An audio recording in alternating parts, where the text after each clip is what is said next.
V'haya ki yomer aleichem menechem ma avodah zos lachem. We all know this pasuk. V'haya, and it will be that you have a child that says, Ma avodah zos lachem, what is this avodah for you? And the Haggadah says, which of the four sons says these words? The Ben Rasha. Frekt the Kloisenberger Rebbe, we know that V'haya is a Lashon Simcha. Chazal have a general rule. When it says V'haya, it's referring to something happy.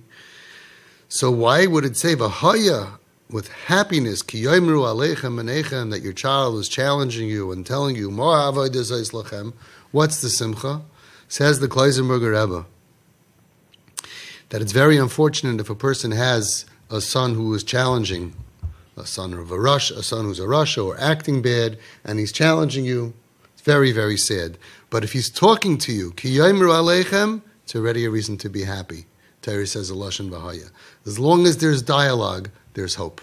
You always got to do everything to keep the dialogue open. When you say, how could you talk like that? What's the matter with you? Blah, blah, blah, and you shut them down, you didn't fix anything. They still have the same kashas. And then on top of that, they have an animosity to you. And then they say, oh, from people are scared of questions because they don't really know the answers. They're brainwashed. Not true. You could ask us questions and we could have a very nice conversation with you. And that's what the Kloisenberger Rebbe said. Kloisenberger Rebbe said, parents have to do whatever they can to keep the lines of communication with the children open, no matter the path they've taken. Those kids come back faster. There's tremendous influence when you have talks and you don't debate and you don't put down and they're close to you and they can express themselves. And either you answer them or you do what we do, which we sidestep it and we just say, let's not let religion get between us. And let's talk about other stuff. And let's bond and let's influence through the power of NKN, of Nafshei Kshur B'Nafshei. And that's the milo that our TP parents have. It's terrible that we have these situations. But there is a certain element of V'haya that we could say that we have a certain simcha because Ki yoimru aleichem, our children are talking to us. Right? Like you just told me that a few months ago, she wasn't talking to you. Now she talks. That's a step in the right direction. What did you have to do to change that? It's very controversial and people don't like it. But they don't know what it's like to live in a situation with a kid going in and out of facilities and shut down, refuses to talk to her parents. That kid has no future. No matter what you did under my, guidance and under your Das Torah, so we know that we're good. Whatever you did, it's worth it. She now has a mami and a tati. She has parents to talk to. We do so much for our children, and then so many of them are going through real darkness, and they don't feel they can talk to their parents. We were there for them when they had diaper rash. That's okay. When they were throwing up in the middle of the night, when they were 5, when they were 7. Now their mamish need us more than ever. It's too painful. I can't deal with it. You can't dress like this in my house. You can't do this. You can't. Put up the walls. Now they're on their own. They're just as lost.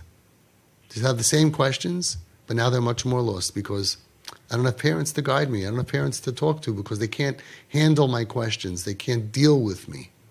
That's the worst. That's what makes people numb themselves even more and just want to check out and not care about their lives. They put their lives in danger. But when they see that, I care about you. And even though you're struggling with this and you're questioning, wow, that's so smart. Smart people ask questions. You don't have to have the answers.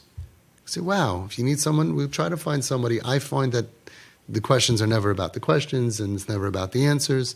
There's a pain that's there. And by dropping the child because of the questions, you never really get to know their story. We had a family here that was meshadach with another family. And they said, yeah, that family, they have a 35-year-old son. He dropped off the face of the earth, moved to someplace in California. Crazy kid. Nobody ever knows what happened. What a shame. When he was in 6th grade, he was a top kid. When he was 12, he was a top kid. When he was 14, he was a top kid. All of a sudden, he became Meshuggah, and nobody knows because they detached themselves as he went through this. And now he's all alone, 35 years old. Everybody says, he's a Meshuggah. I guarantee he was not a Meshuggah. He has a story. He has a story, but he doesn't have the V'haya. He doesn't have the Simcha that he has and the parents need to have from connection, talking to each other. The problem that we have is that a lot of times we're hearing stuff that we don't want to hear. We wish we never heard.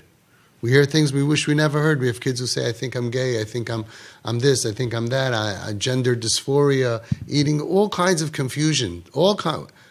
That's the job of a parent, to understand, as hard as it is, to be challenged in spiritual inyanim or emotional problems that they have, whatever it is, we don't want to let go. It's always a simcha as long as they're talking to you. Our job is to not say anything or do anything that is going to shut down the lines of communication. Because then it's like they're floating away. You're on the boat, and they're floating away in the ocean. The only thing you have to keep them connected is you, is your connection. You let go of them, there's sharks out there. There's plenty of other boats that'll pick them up and take them to who knows where. And then, oy vey, oy, oy. No, we got to always keep the communication at 100%.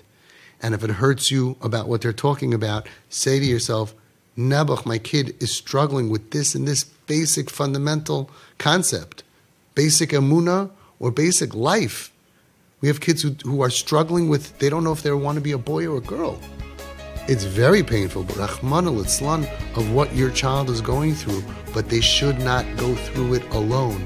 That's not going to help anybody with anything.